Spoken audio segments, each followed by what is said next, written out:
Jonathan Kuminga, man. We love to see it. We love to see young players becoming something and making a name for themselves. Personally, I thought, okay, when he first came in the league, I might put it on the screen. I made a video about him, and I said he was a superstar in the making just because of his athleticism.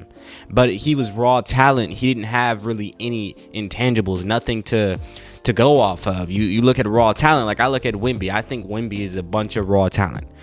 And I'm saying in terms of like him being the GOAT one day. Now, obviously Wemby will be an all-star, probably a superstar for a plethora of years. People want to put him in the GOAT conversation, saying one day he's going to be there. And I'm like, in terms of that, he's just raw talent.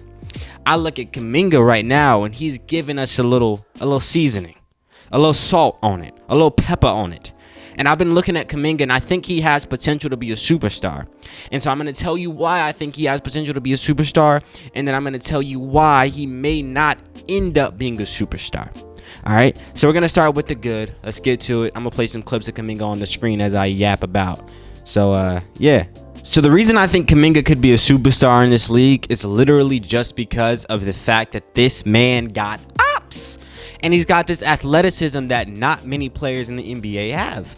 There's like a couple guys that I think are, when going to the basket, more prolific than him, or at least to the level of him. I mean, you got Zion, you got LeBron, you got Giannis. And I like off the top of my head, I can't think of any more. I'm probably missing a few guys, but like I think of Zion, I think of LeBron, I think of Giannis, and I think of Kuminga. And I think if you're going to look at LeBron in year 39 and the way he's going to the basket, and then you look at Kuminga right now and the way he's going to the basket, like that, I know it's LeBron. He's 39 years old, but like he's there. And if you look at his IQ, because when he first came in the league, for one, he's very three-point happy. And lately, he's been kind of three-point happy again, but I understand it. I'm going to get to that later when I talk about why I think he might not be a superstar, because he does need that shot.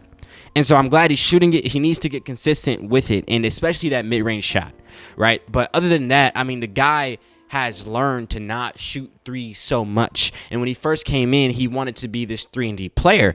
And I understand it, because that is what the NBA kind of has become. Everybody's like this 3-and-D player, especially forwards. If you want to make it as a forward, you need to be a 3-and-D player. And Kuminga had all the athleticism, all the size, but when he first came in, he was not a defensive player. Now he's a defensive player. He's learning how to use his size, and on offense, he's using his IQ. More than just deciding to not shoot threes and go one-on-one, because when he goes one-on-one, like he said, can't nobody stop him. But the thing is to be able to go on the back cuts, to be able to understand the Warriors offense and use it in a way that benefits you. You might not be a guy that can put up 20 points per game, just by, ISO and, getting your own shot, getting into your spot, getting to your bucket. But if you can get 10 points on one-on-ones and then 10 points just doing what GP2 do on the Warriors, just doing what the Warriors have been known for doing for years and years and years, which is the split action and just being able to manipulate and knowing when Steph is on the court that you can get easy buckets, knowing that not even when Steph is on the court, that when Draymond is simply on the court, it's going to open up the floor for you. That is the kind of thing that I'm looking at Kuminga and I'm saying, okay, this guy is learning how to use his game. And I think if the man will just work on that mid-range shot, we've seen little bitty spurts of it. If you don't know, I'm a Warriors fan for the record. I've watched every game this season. Besides Curry's been out, I ain't been watching these Spurs game. I've been catching like the fourth quarter at that, and then you know what I'm saying, I'm not watching it without Curry. The team sucks without Steph. All right. I might be a little bit of a fake fan, but look, I got better things to do than watch the Warriors with no Steph. Okay, especially playing against the Spurs. But I'll probably watch them tonight against the Mavericks if I have the time. But like I say, I've been watching this man, and I'm just seeing the growth. And I like the fact that he's come under Draymond as well, because I know that's going to be something that people might end up speaking about, but I want to speak about it because I know that Draymond Green is a real big time leader. And I know with the Draymond Green scandal and he been getting into fights with players and whatever, I have a lot of respect for Draymond Green. I don't agree with a lot of things he does, and I think he's way too ridiculous on the court. I think like off the court versus on the court, Draymond are two different people for some reason. It's like the man gets possessed when he steps off the court. I rebuke in the name of Jesus, but it seems that he's just totally different off the court than how he is on the court. But I do not care about that, because when Draymond Green is off the court, he's making an impact. I don't care how he makes it, but he is impacting these young guys. Draymond Green has been encouraging Kuminga, and he's getting under Draymond. Once you get under, I mean, Draymond was probably like one of the worst all-stars of all time. This man made an all-star game, I think, multiple times. He's one of the worst ever. Draymond is such a smart player that he's able to manipulate the game to where he can average nearly a triple-double without even being as good as the guy that can average a triple-double. But just because of his IQ, you get under a guy like that, things are just going to open up. But, I mean, if JK works on that mid-range shot, like I was saying, man, that mid-range shot is going to be crucial. Because being able to slash, that's cool, but we've seen defenses now. They're starting to pick up on that. They're picking up on it. And I'm going to be honest, man. It's times where I watch JK and I'm like, oh my goodness, he just got to his spot. And it's times where I watch JK and I say, this man has no bag. Because his entire game is just getting downhill. It's just getting downhill, ISO, a little dribble. Like, he's cooking you. You can't really stop him unless you put 3 men on him. And so now you're making him make blindside passes. So on the offseason, and he's so young, right? But he's going to have to work on playmaking, making the right move, making the right play in that mid-range shot. If they're going to make a wall in the paint against you, JK, you got to be able to stop and shoot. You got to at least be able to have that. You play with Chris Paul. All right, look, man, you better get in the lab with Chris Paul before he leave the Dubs, because the man is literally a mid-range specialist. Get with him. You play with Chris Paul. If he works on that, the man will be so ridiculous because, bro, he slashes like LeBron. And I'm trying not to say something that's too crazy, but I've thought about it now for a good bit. I think JK is almost to the level of LeBron James when it comes to going downhill. He's just like Bron. And he's a young version with fresh legs of LeBron. By the time of his prime, he could be like LeBron in his prime when it comes down to getting to the paint. All you got to work on is playmaking and shooting that shot. JK will be ridiculous. He already has proven that he can give you 19 points per game over the last 30. Right.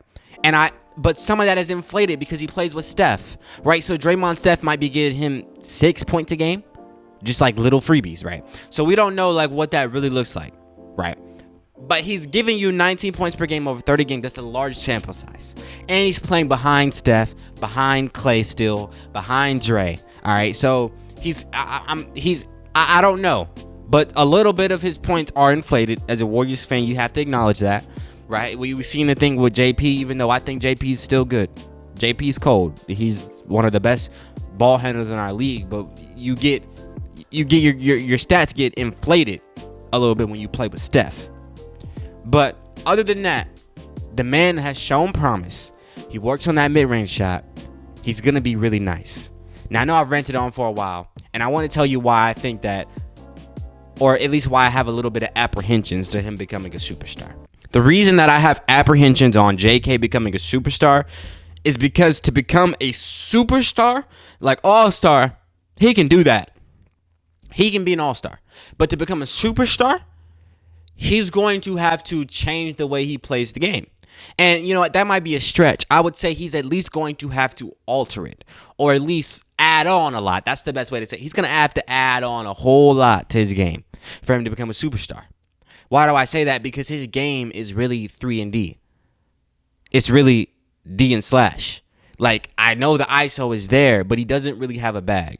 When you give JK a one-on-one on the side, or really a one-on-one, he goes to work. But if you give him like 2 guys on him, like, he's not going to be able to manipulate. And sometimes when it's a one-on-one and he gets down and they bring help defense, he's not able to make the right play.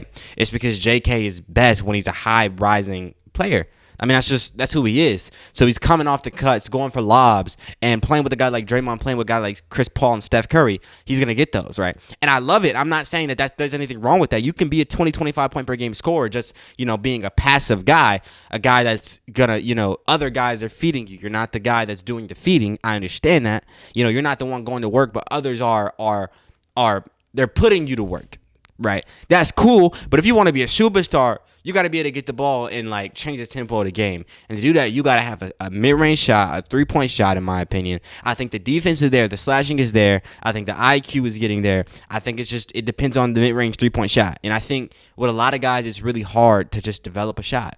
Like, It's not your game. It's not what you focus on. It's not what gets you hyped. You don't get hyped by hitting a three. You get hyped by dunking on it. That's just how you are, right? So I don't know if he can do it, but if he has all the raw talent.